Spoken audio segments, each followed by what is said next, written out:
Wait, that's the cable? I was expecting something so much bigger.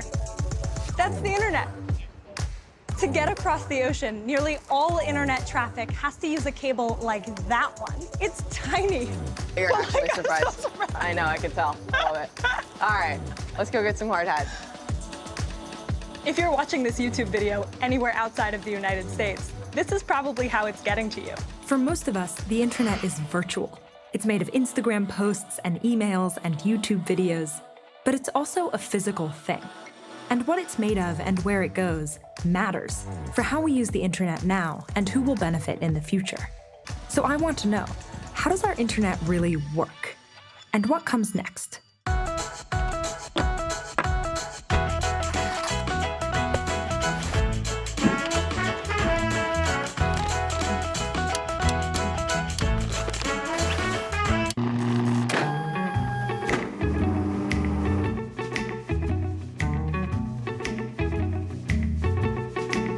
The decade I was born, people were still learning about the internet, and they didn't exactly consider it crucial.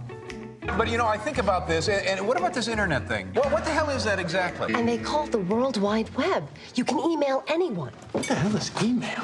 Can you believe what's possible these days? Conversations through your computer? But now it seems we can't even function without it. Jobs require online applications. Parents around the country know that their kids can't get an adequate education without internet access. I mean, people tweeting that they needed to be rescued and a boat coming. It's truly been life-saving. The internet has become essential to us, but a lot of us still don't know how it works.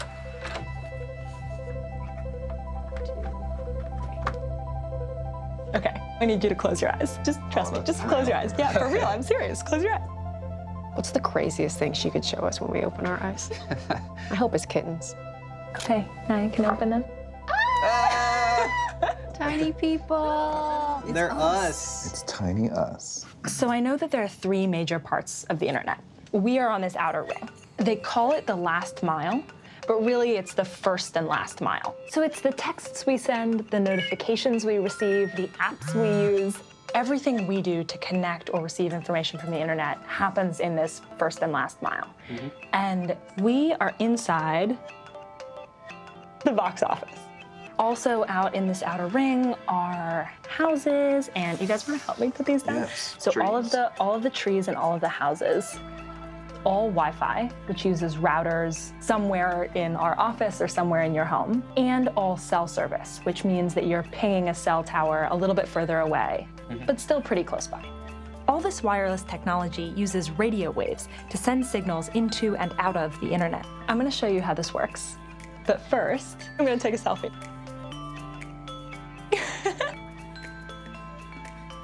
Perfect. Okay, so this is our selfie. I'd like to call it introduction. Joss, you've nailed that face. Yeah, it's my go-to. So I'm just gonna send this to you via email. Typical email. Typical email. There it is. Boom. Ta-da. So my goal is to figure out how my email got from my phone to yours.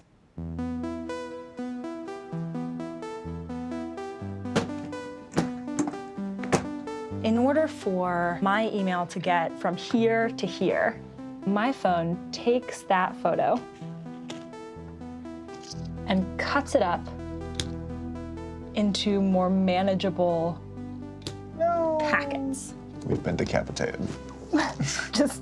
Just me. Just you. So imagine each packet like a letter in an envelope. So if each envelope gets a header, which is a little bit more information that includes Where it's from.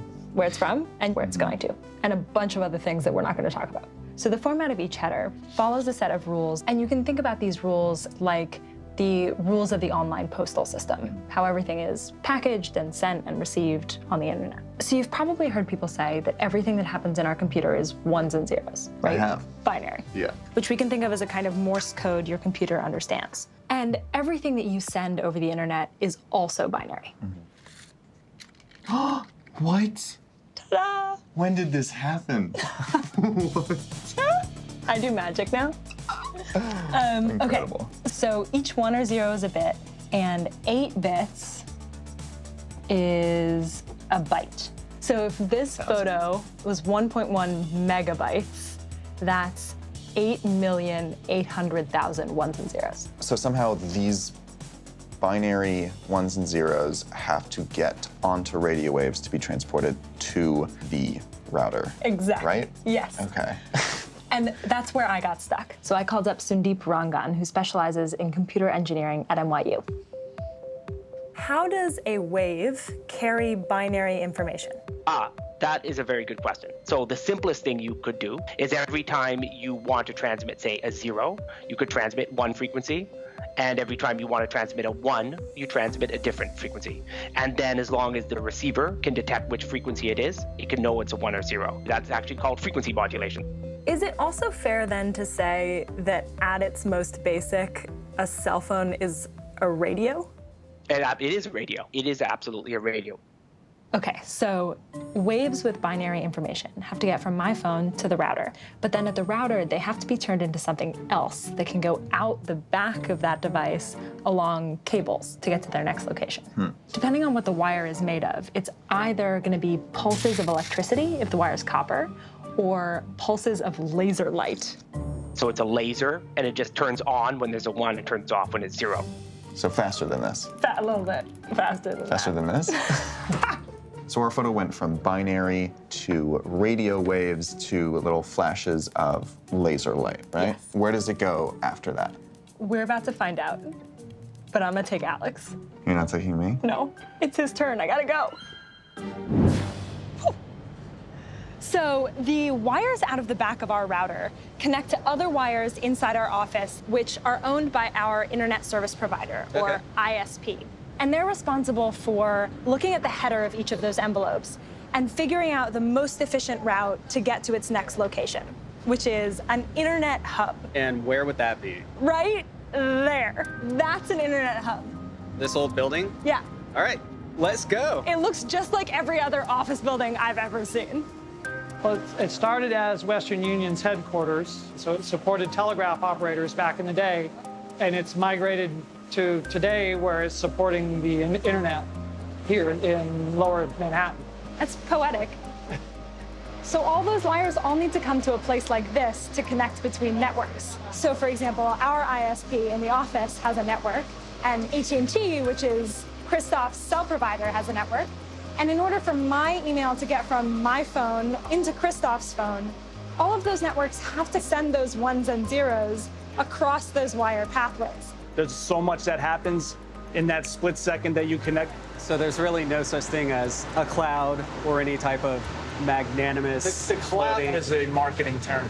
Yeah. The thing that I find really amazing is that, like, my email is one of the millions of messages flowing through these cables. You know, that feels really abstract, but it's actually, there's a message to somebody's mom, and there's a college application, and there's a job offer. And there's a dank meme in here somewhere.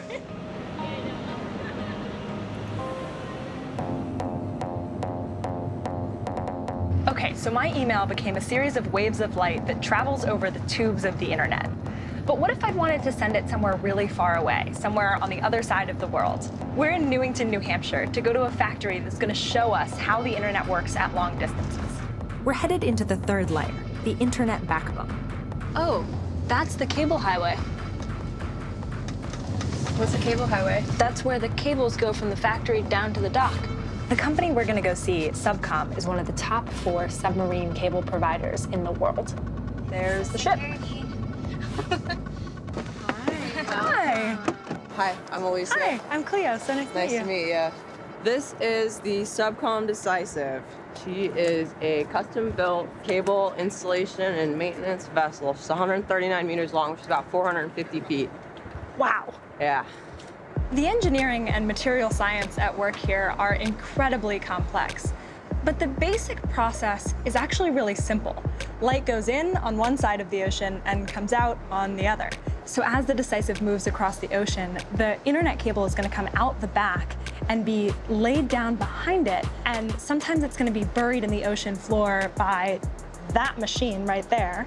But most of the time, it's just going to lay there on the bottom of the ocean. So these are the 2 types of cable that we have, the 2 basic types. So this one is called lightweight cable. So that's the one that we would use in the middle of the ocean. And then this piece is the stuff that we use the plow to install and actually bury. And the cable is engineered to be super strong in a lot of ways, but it is also very delicate in a lot of other ways. The wires that carry the light waves themselves are typically made of fiberglass, literally just a continuous strand of glass about the size of a human hair. Why is it that there are so few fibers? We're working on trying to put more fibers inside the cable to get more data into each fiber to make it so that we can send more information on what we already have.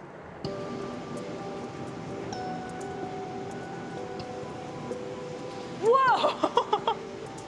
So that's the cable tank.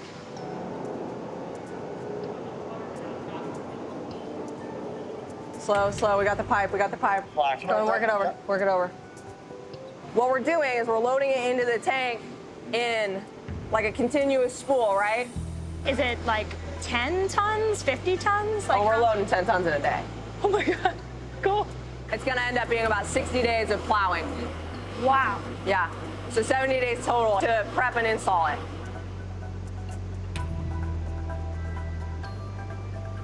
Okay, on the highway, you have 2 minutes until cable starts. What do you want?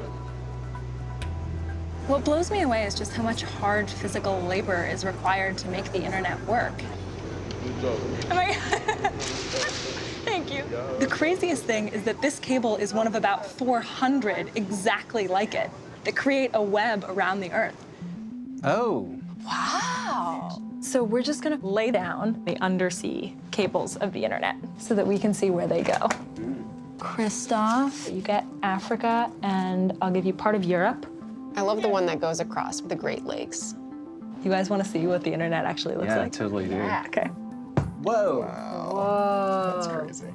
Oh, there's like all this metal in here. Seems like a shark could take a bite out of that pretty easily. Same thing. I'm so happy you said that. Does that happen? Yes. So there's this video of a shark biting a cable like this of the internet. Oh, there he is. He's a big boy. Big boy. Oh, doesn't that probably hurt his taste teeth. good. I know, poor guy. He didn't like it. So after that video went viral in 2014, the Internet Cable Protection Committee released this report that has my favorite title of any report of all time, which is "Sharks Are Not the Nemesis of the Internet." The vast majority of faults are caused by human activity. It's like fishing, anchors, Drilling. stuff like that. Yeah. The Kingdom of Tonga has faced a cell phone and internet crisis after a fault in a fibre optic submarine cable cut its main connection with the world. In January 2019, experts believe that an oil tanker dragged an anchor across the seabed here, which of course caused a really big problem for Tonga. Where is the problem? If it's inland, when it's inland in Tonga, inland in Fiji, a quick fix. But if it's in the water, it's gonna take a long, long time. And it took 13 days to get the internet back. 13 days. Long days and nights. So if you live in one of these heavily connected places like the United States or many, many other parts of the world, it is very, very unlikely that an anchor cutting a part of your internet is gonna interrupt your service. But what happened in Tonga does call attention to how important this infrastructure is and how much we rely on it. I feel like, I've never lived in a time when all of these tools were not part of my daily life. It's kind of sad that it's not something that's available to everyone. Yeah, exactly. There are lots of people that still don't have reliable internet access in the first place. I wanted to find out more about how we could actually solve that problem. So we're here in Nevada to see a company that's helping more people get access to the internet. But before we get there, I have some maps to show you. This is a basic map of the internet backbone in the United States. You can tell just by looking at this map why it might be that some people have a hard time getting low-cost, high-speed internet. Companies aren't as incentivized to lay fiber optic cabling where there are fewer people there to pay them for it. The same applies to low-income areas. This map shows the areas that researchers call uneconomic for companies, in red, meaning that the typical monthly costs exceed the expected monthly revenue. In many of these red areas, people only have 1 or 2 options for internet service providers, meaning that those service providers can jack up the costs. The darker the country, the more people there are paying for internet service. So there's a lot of variety around the world and even within countries in terms of who has access to the internet and at what cost. And that has a huge impact on people.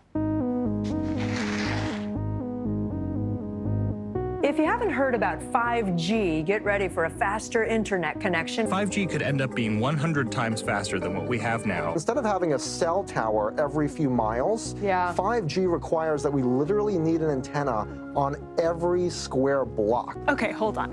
What really is 5G? And why would it be so fast? Well, remember those radio waves? One of the major innovations of 5G is the ability to use higher frequency waves, because at higher frequencies, you can pack more information into each wave. Here's the catch.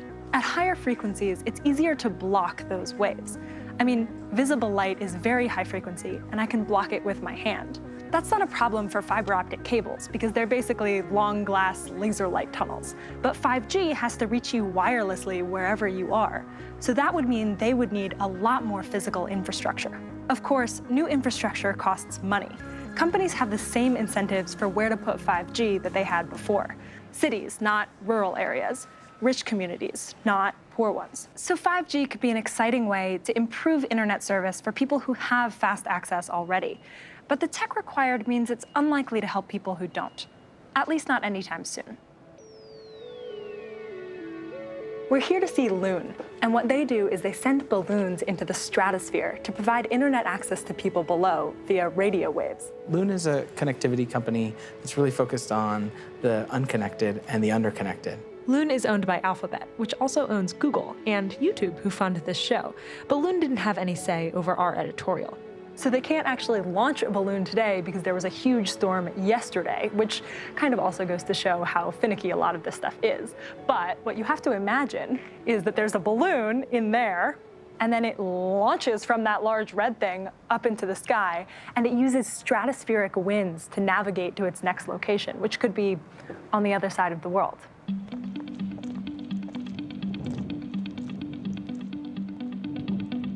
So you can see a number of balloons over here in South America, and you can see what altitude they're at, like at 60,000 feet, and basically where they're flying. This is the hatchery. This is where we build and test all of our flight systems before they go out to launch. So this is the balloon. So this is the balloon. And then the part that flies with the balloon is, This flight system here and the solar panels. And the brains of it are in that box. That's being cooled by those fans right now. And so what we do is we put a ground station in a point of vantage where it can see the sky, and then from there, it can actually talk to one of our balloons. Our balloons can talk to each other, and they're talking via radio waves. And then from one of those balloons that's over the top of your phone, there's transmit and receive frequencies that are going down to your phone.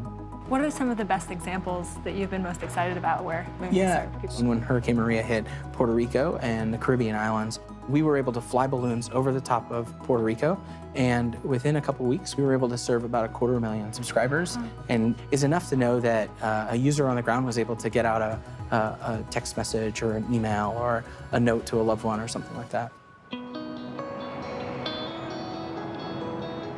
Amazon has Project Kuiper and SpaceX has Starlink. It seems like this is becoming something that more and more companies are focusing on. Yeah, absolutely. The more the merrier, because there's a lot of people to connect. These are all space or near space systems that use radio waves to get people access to the internet. And that's one reason why it's unlikely that they're going to replace good old cables. Radio waves and laser light and all of these different types of technology that help us get access to the internet all in the end need to work together. We don't seek to replace fiber or replace satellites. They're very complementary technologies. Going into space is still a new thing. I'm pretty confident about my job prospects for at least the next while. The internet isn't a luxury. We don't just want to connect, we need to be a part of this massive, crucial, sometimes infuriating global community. So as you check the news or message a friend or watch a YouTube video, consider this. Our connections have never been virtual. They're physical, and they're still very much a work in progress. Hey, want more episodes of Glad You Asked? You can find them here, and you can find more from YouTube Learning here. Glad You Asked, YouTube Learning. Glad You Asked, YouTube Learning.